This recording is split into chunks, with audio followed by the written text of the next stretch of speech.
말씀 찾도록 하겠습니다. 말씀은 마가복음 14장 32절에서 36절 말씀입니다. 마가복음 14장 32절에서 36절 말씀 다 찾으셨으면 우리가 교독할 수 있도록 하겠습니다. 그들이 겟세마네라 하는 곳에 이름에 예수께서 제자들에게 이르시되 내가 기도할 동안에 너희는 여기 앉아 있으라 하시고 베드로와 야고보와 요한을 데리고 가실새 심히 놀라시며 슬퍼하사 말씀하시되 내 마음이 심히 고민하여 죽게 되었으니 너희는 여기 머물러 깨어 있으라 하시고 조금 나아가사 땅에 엎드려 될 수 있는 대로 이때가 자기에게서 지나가기를 구하여 이르시되 아빠 아버지여 아버지께는 모든 것이 가능하오니 이 잔을 내게서 옮기시옵소서. 그러나 나의 원대로 마시옵고 아버지의 원대로 하옵소서 하시고 아멘. 오늘 선포하고자 하는 말씀은 우리들의 부르심을 깨달아야 합니다 라는 제목으로 말씀을 선포하고자 합니다. 오늘 우리가 읽은 이 본문은 예수님께서 겟세마네에서 기도하시는 부분들이 나오게 됩니다. 그런데 예수님께서 이러한 기도하는 모습들을 보면 굉장히 괴로워하고 고통스러워 하시는 모습들이 나오게 됩니다. 왜 이럴까요? 예수님께서는 앞으로 일어날 일들에 대해서 매우 구체적으로 알고 계셨기 때문입니다. 예수님께서는 십자가를 지시기 전부터 이제 자신이 종교 지도자들에게 붙들림 받고 죽임을 당한 후에 다시 부활하게 될 것들을 예수님의 제자들에게 말씀해 오셨습니다. 그뿐만일까요? 자신을 배신할 자가 누구인지에 대해서도 말씀하셨습니다. 이와 같이 예수님께서는 앞으로 일어날 일들에 대해서 매우 구체적으로 알고 계셨다는 것입니다. 우리가 만약 미래를 알고 있다면 우리는 어떤 행동을 취하겠습니까? 당연히 우리에게 다가올 재앙이나 어려움들을 피하고자 하지 않겠습니까? 요즘 드라마나 아니면 애니메이션 이런 것들을 보다 보면 과거를 회귀해서 자기가 알고 있는 정보대로 자기가 부를 누리던 자기에게 일어났던 사고들을 피하려고 하는 이런 내용들이 많이 나오잖아요.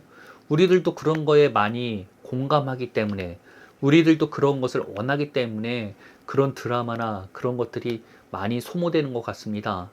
그와 같이 우리들은 앞으로 일어날 일들에 대해서 그리고 재앙에 대해서 알게 된다면 분명히 피하고 도망치고자 했을 것입니다. 그러나 예수님께서는 본인 앞에 다가올 재앙들을 이미 알고 계셨음에도 불구하고 피하지 않아요. 우리 같았으면 벌써 행동을 옮겼을 텐데 하나님께 기도할 뿐이에요. 하나님께 부탁을 드리는데 이 부탁도 아버지의 뜻대로 행할 수 있게 해달라는 기도로 맞춰지게 됩니다. 이런 모습들을 보면서 참 우리는 어떻게 보면 예수님의 연약함을 보는 것 같지만 사실상 그렇지 않다는 거예요. 예수님께서도 우리와 동일한 마음과 생각을 갖고 계셨던 한 명의 인간이었다는 것입니다. 완전한 하나님이시지만 완전한 인간이기도 하셨던 예수님. 예수님께서도 우리와 똑같이 씨름하셔야 했어요. 예수님께서도 아버지의 뜻을 알고 계시는데 그 뜻대로 살기 위해서 자신을 치고 아버지께 순종하고자 하는 노력이 필요했었다는 것입니다. 그리고 예수님의 노력은 그 처참한 그 십자가의 길을 스스로 걷게 되는 것이죠. 아버지의 뜻을 너무나 잘 알고 있었기 때문에 가장 가까운 사람이 자신을 배신한다는 건 어떤 고통일까요? 자신과 가장 가까이 있었고 사랑을 주었던 상대가 자신을 배반하여서 죽음으로 몰고 가는 것을 보게 되었고 예수님께서는 자신이 창조자임에도 불구하고 말도 안 되는 재판 속에서 치욕을 당하셨죠. 그리고 성경을 보면 예수님의 눈을 가리고 뺨을 때리면서 내가 누군지 맞춰봐라 하면서 막 조롱하는 모습들, 채찍으로 때리고 십자가로 가는 그 것들을 예수님께서는 감내하시면서 순종하셨다는 것입니다. 그리고 예수님의 그 십자가를 통해서 하나님 아버지께서는 예수님이 나를 영화롭게 하였다라는 표현을 하게 된다는 것입니다. 예수님께서 이런 겟세마네의 기도를 보여주신 것, 자신의 약점을 드러내시는 것이 아니라 두 번째 예수, 다음 예수들을 만들기 위한 예수님의 모범 답안이었다는 것입니다. 우리는 어떻게 보면은 예수님과 같은 삶을 살아야 되는 거예요. 예수님과 똑같이 아버지께서 말씀하신 대로 아버지의 인도함에 따라 순종하면서 살아가는 삶을 사는 게 우리의 부르심이라는 것입니다. 우리는 단순하게 예수 믿고 천국 가는 것을 기대하는 자들이 아니라는 거예요. 우리들도 예수님과 같이 이 땅에 보내심을 받은 자들이라는 것입니다. 사도들의 뜻이 보내심을 받는 자라는 뜻이죠. 사도는 예수님을 통해서 보내심을 받은 자들이라는 것입니다. 그와 같이 우리들 모두도 하늘로부터 보내심을 받은 자들이라는 거예요. 우리들도 예수님과 같이 아버지의 뜻에 따라 순종하도록 부르심을 받았다는 것입니다. 말씀대로 사는 것은 어떤 삶을 말하는 것일까요? 단순하게 율법을 지키고 기계적으로 지키는 이런 삶을 말하는 게 아니에요. 아버지의 인도한 가운데서 아버지의 뜻에 따라 순종하는 삶을 사는 것이 진짜로 말씀대로 사는 삶이라는 것입니다. 말씀하는 사람들이 생각보다 이러한 하나님의 인도한 가운데서 아버지의 뜻대로 사는 삶에 대해서 모르는 것 같아요. 왜? 생각보다 많은 사람들은 아버지의 인도함을 받는 것에 대해서 너무나 모르는 시대가 오늘날이 아닐까 생각을 합니다. 하나님의 음성을 듣는 것 자체가 오히려 부정적으로 생각을 해요. 직통계시라는 이상한 말로써 사람들을 정죄하고 부정하기 때문에 사람들이 하나님의 음성 듣는 것을 굉장히 이상하게 여기는 때가 되었다는 것입니다. 하나님은 오늘날도 우리에게 말씀하시고 계십니다. 하나님은 오늘날도 우리를 인도하고 계신다는 것입니다. 예수님의 십자가의 그 사건은 단순하게 우리를 구원받게 하실 뿐만 아니라 하나님과 우리와의 관계를 다시 한번 연결시키는 때가 되었다는 것입니다. 과거 옛 선지자들이 하나님의 인도함을 받고 하나님의 음성을 듣고 순종을 받았던 것처럼 과거에는 특별한 사람들만이 하나님의 음성을 들었지만 예수 그리스도를 통해서 모든 믿는 자들이 하나님의 음성을 듣고 선지자들과 같이 하나님과 교통하는 때가 시작되었다는 것입니다. 그렇기에 오늘날 우리가 하나님의 음성을 듣는다는 것을 이상하게 여겨서는 절대로 안 된다는 것입니다.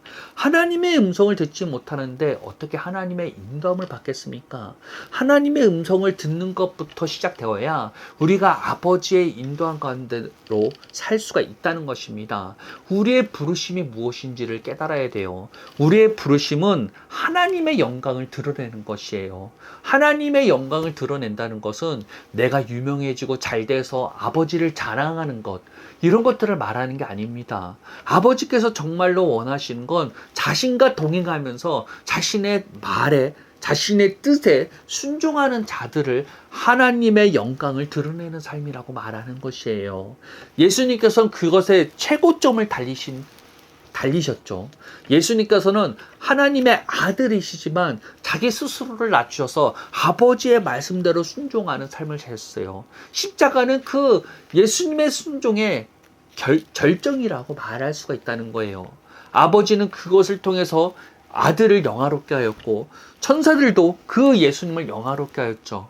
오히려 예수님의 삶은 아버지를 영화롭게 하기 위해서 아버지의 뜻대로 순종하는 삶을 살았는데 아버지는 거꾸로 내가 그걸 통해서 영화롭게 받았고 너를 영화롭게 하겠다라고 말씀하셨다는 거예요. 우리의 부르심은 예수님의 부르심과 똑같다는 것입니다.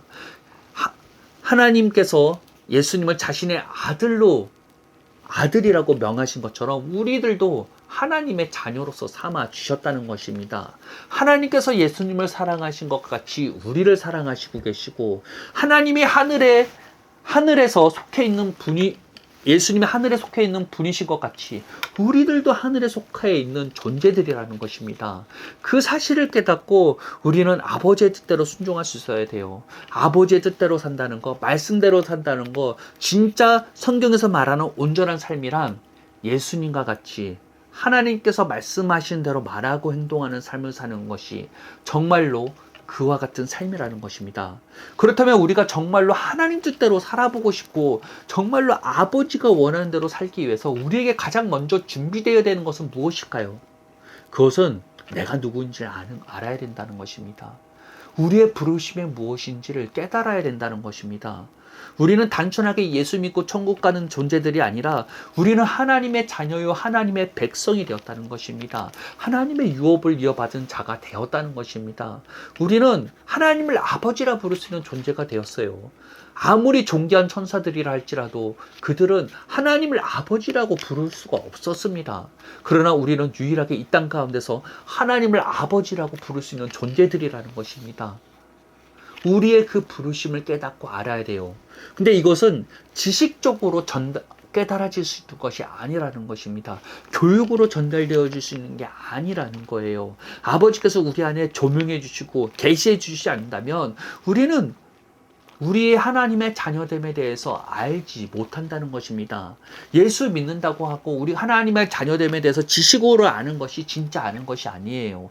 우리 안에서 우리의 영이 깨달아지고 우리가 알아져야 된다는 것입니다. 우리의 혼의 깊은 곳까지 내가 하나님의 자녀됨이라는 그 정체성이 붙들려 있어야 된다는 거예요. 그러려면 어떻게 될까요? 이것은 우리가 지식적으로 알 수 있는 것이 아니라 아버지께서 깨닫게 해주셔야 되는 거죠. 아버지께서 조명해 주셔야 되는 거예요.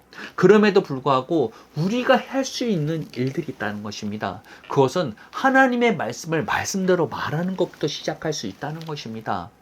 예수님께서 처음 사역을 시작하시기 전에 사탄의 시험을 당하시잖아요. 그때 사탄의 공격은 무엇이었습니까? 예수님의 정체성을 흔드는 것이었습니다. 그리고 하나님의 뜻대로 살지 못하게 하기 위한 방해들이 그 시험이었다는 것입니다. 그런데 거기에 대한 예수님의 반응은 무엇이었습니까? 성경에 있는 말씀대로 사탄에게 말했을 뿐이라는 것입니다. 내 생각은 어떻고 내 판단은 어떻고 이런 말씀 안 하셨어요. 성경에 있는 말씀대로 이렇다 말하고 쫓아내었을 뿐이라는 것입니다. 사탄은 오늘날도 우리가 하나님 뜻대로 살지 못하기 위해서 가장 먼저 우리를 방해하는 건 내가 누구인지를 가리는 거예요. 당장 닥쳐오는 상황과 어려움을 통해서 내 스스로가 판단하고 정죄하도록 만드는 것이 사탄의 공격이라는 것입니다. 나는 이렇게 찌질해, 나는 죄인이야, 나는 부족해, 나는 연약해, 이런 생각을 계속해서 주입해서 내가 누구인지를 깨닫게 못하는 게 사탄의 방해라는 것입니다. 그럴 때 우리가 해야 될 것은 무엇일까요? 이러한 사탄의 유혹과 사탄의 공격이 들어올 때 우리도 예수님과 똑같이 하나님의 말씀대로 말해야 된다는 것입니다. 하나님의 말씀대로 말할 때 사탄은 도망칠 수밖에 없다는 것입니다. 사탄이 아무리 길고 날고 뛰어도 사탄은 하나님의 통치 안에 들어가 있는 존재들이라는 것입니다. 우리에게 주어진 약속은 하늘나라, 하나님 나라의 최고 법정에서 선고되어진 말씀이라는 것입니다. 그 선포된 말씀을 우리의 입술로 말할 때 사탄은 우리에게 관여할 수 있는 힘과 능력을 잃어갈 수밖에 없다는 것입니다. 그리고 우리 안에 계신 성령 하나님께서는 괜히 우리 안에 들어와 계시는 게 아니에요. 그 법을 말할 때 성령 하나님께서 우리 안에서 우리를 붙잡고 우리 안에 변화시킬 수 있는 기회를 열어주는 것이라는 것입니다. 성령 하나님께서는 강제적으로 우리를 변화시키지 않으세요. 스스로 마음대로 하지 않으신다는 것입니다. 우리의 동의가 있어야 성령 하나님께서는 우리 안에서 우리를 변화시킨다는 거예요. 우리가 하나님의 약속을 받아들이고 이것을 말하고 선포할 때 우리 안에 믿어질 때 거기에 동의하시고 우리 안에서 자신의 일을 행하시는 것입니다. 정말로 그 약속대로 우리를 변화시키고 바꿔가시는 일들, 하나님의 뜻이 이루어지도록 우리 안에서 일하시는 게 성령 하나님이시라는 거예요. 우리는 그 사실을 깨닫고 우리에게 주어진 약속의 말씀들을 말하기 시작해야 된다는 것입니다. 많은 사람들이 이것을 생각으로만 갖고 있는데 이것을 넘어서서 말하기 시작해야 된다는 것입니다. 말할 때 사탄은 쫓김을 당하고 성령 하나님은 우리 안에서 그 약속대로 일하시기 시작한다는 것입니다. 정말로 하나님의 말씀이 내 안에서 계시되고 조명되기 위해서 우리가 가장 우선적으로 해야 되는 건 하나님의 말씀을 말하는 것부터 시작해요. 괜히 시편 1편에서 묵상하는 자가 복이 있다고 말하고 있지는 않죠. 묵상한다는 건 하나님의 말씀을 중얼거리는 걸 묵상이라고 표현하는 거예요. 늘 말씀을 주야로 묵상하는 자가 복 있는 자라는 거예요. 우리에게 주어진 약속, 최고 법정에서 이루어진 그 선고를 우리의 입술로 말할 때 우리 안에 믿음이 생기고 우리 안에 성령님께서 개입하실 수 있는 여지를 만들어주는 것이라는 것입니다. 그 사실을 깨닫고 우리가 지금 할 수 있는 것 것부터 시작해야 된다는 것입니다. 하나님의 약속을 말하시기 바랍니다. 더 나아가 사실은 우리 안에 주님의 말씀이 계시되고 조명되기 위해서 우리가 할 수 있는 일들은 주님과 가까이 하는 것이에요. 하나님을 사모하고 동행하고 가까이 하고자 하는 마음이 있어야만 우리 안에 주님께서 계시하는 거죠. 주님께서 자신의 뜻을 계시해주고 알게 해주시는 것이죠. 하나님에 대한 관심이 없고 하나님에 대한 아무것도 그런 사모함이 없이는 하나님께서는 우리 안에 찾아오시지 않는다는 것입니다. 우리는 주님을 사모해야만 돼요. 우리는 주님을 찾고자 해야 돼요. 예배 가운데 주님의 음성을 듣고자 간절한 마음으로 주님께 나가야 된다는 거예요. 그럴 때 주님께서는 우리 안에 조금씩 자신을 드러내시면서 우리가 진짜 누구인지, 우리의 부르심이 무엇인지를 깨닫게 해준다는 것입니다. 여러분, 우리의 부르심을 알아야 돼요. 우리의 부르심은 예수님과 동일하다는 것입니다. 예수님과 같이 우리도 천국으로부터 보내심을 받은 자들이라는 것입니다. 예수님과 같이 우리도 하나님의 영광을 드러내는 자로서 부르심을 받았다는 것입니다. 예수님과 같이 우리도 하나님의 아버지의 뜻대로 순종하며 살아가는 삶을 사는 것이 우리의 부르심이라는 것입니다. 우리의 순종이 아버지를 기쁘게 할 수 있습니다. 우리의 순종이 아버지를 영원하게 할 수 있다는 것입니다. 그렇기 위해서 내가 누군지 깨달으시길 바랍니다. 그리고 더 나아가 아버지를 더욱더 사모함으로써 아버지와 동행하는 삶을 사시길 바랍니다. 아버지와 동행하는 삶을 살아야 아버지의 뜻을 드러낼 수 있는 준비가 될 수 있다는 것입니다. 종교적인 생활에서 벗어나시길 바랍니다. 예배 시간에 잠깐 은혜 받았다고 기뻐할 것을 넘어서서 우리의 모든 삶 가운데 아버지를 모시는 삶을 사시길 바랍니다. 아버지의 인도함 가운데, 아버지와 동행한 가운데 주님과 세밀한 교제를 하시면서 그분의 뜻이 우리 안에 드러날 때마다 거기에 순종하는 삶을 살아야 된다는 것입니다. 그것이 정말로 말씀대로 사는 삶이라는 것이에요. 말씀하는 것을 벗어나시길 바랍니다. 그런 미혹에서 우리는 정신 차려야 된다는 것입니다. 우리가 진짜로 말씀을 지키는 삶이란 약속의 말씀이 우리 안에서 믿어지도록 믿는 것이에요. 우리 자신을 쳐서 하나님의 약속에 그대로 다 맡겨야 되는 거예요. 그 틀에 맞춰야 되는 것입니다. 우리는 새로운 언약을 맺은 자들이라는 거예요. 예수님을 통해서 이제는 우리가 새로운 피조물이 되었고 하나님의 자녀가 되었다는 사실을 믿어야 된다는 거예요. 거기에 우리의 생각과 우리의 마음을 순종시켜야 된다는 거예요. 그럴 때 우리가 성경의 약속대로 우리는 주님의 인도함을 받으며 아버지의 뜻을 드러낼 수 있는 자가 될 수 있다는 것입니다. 여러분에게 주어진, 우리 모두에게 주어진 이 길을, 우리의 부르심을 깨달으시길 바랍니다. 우리의 부르심은 여기에 있습니다. 예수님이 우리의 모범이 되십니다. 예수님이 우리의 길잡이가 되십니다. 예수님의 이 겟세마네의 기도는 단순하게 예수님의 약한 부분을 보여주는 게 아닌 우리의 모범이 되어주시기 위해서 보여주신 말씀이라는 것입니다. 우리의 뜻이 어떠할지라도 우리의 뜻을 내려놓고 아버지의 뜻에 순종하는 자, 우리 자신을 주님의 십자가에 못 박고 아버지의 뜻대로 행동하려고 하는 자들을 만들기 위한 모범 답안이 겟세마네 기도에 있다는 것입니다. 그 부르심을 깨닫고 순종하는 삶을 사시기를 예수님의 이름으로 축복합니다. 기도하겠습니다. 아버지 감사합니다. 주님의 그 놀라운 사랑과 은혜가 우리에게 부어졌습니다. 겟세마네 기도는 예수님의 연약함을 드러내는 것과 같아 보이나 우리를 위한 안배였음을 믿습니다. 예수님의 그 처절한 기도와 그 주님의 그 모습을 통해서 우리는 우리가 어떤 길을 가야 될지를 깨닫고 배웠습니다. 우리의 부르심은 아버지의 뜻대로 순종하는 삶입니다. 예수님께서 하나님의 말씀대로 말하고 행동하는 삶을 사셨던 것처럼 우리들도 그와 같은 삶을 살도록 부르심을 받았습니다. 아버지, 우리 안에 깨닫게 하여 주옵소서. 주님, 하나님의 자녀됨을 더 이상 지식적으로 아는 것이 아니라 우리 안에 계시되어서 조명되어서 우리가 정말로 아버지의 자녀로서 살아갈 수 있게 하여 주옵소서. 그 놀라운 사랑과 은혜가 내 안에 깨달아져서 날마다 그 사랑 안에서 기뻐할 수 있는 우리를 되기 원합니다. 주님의 그 인도한 가운데 날마다 우리가 정말로 우리의 뜻을 내려놓고 아버지의 뜻에 순종하시는 우리를 내시도록 우리를 이끌어가 주옵소서. 우리의 부르심은 단순하게 예수 믿고 천국 가는 것이 아닙니다. 아버지와 이 땅 가운데서 동행하는 삶을 살다가 끝까지 아버지의 말씀대로 순종하는 것이 우리의 부르심입니다. 정말로 우리가 하나님의 영광을 드러낼 수 있는 자들이 될 수 있도록 우리를 이끌어 가지옵소서. 예수님의 이름으로 기도합니다. 아멘.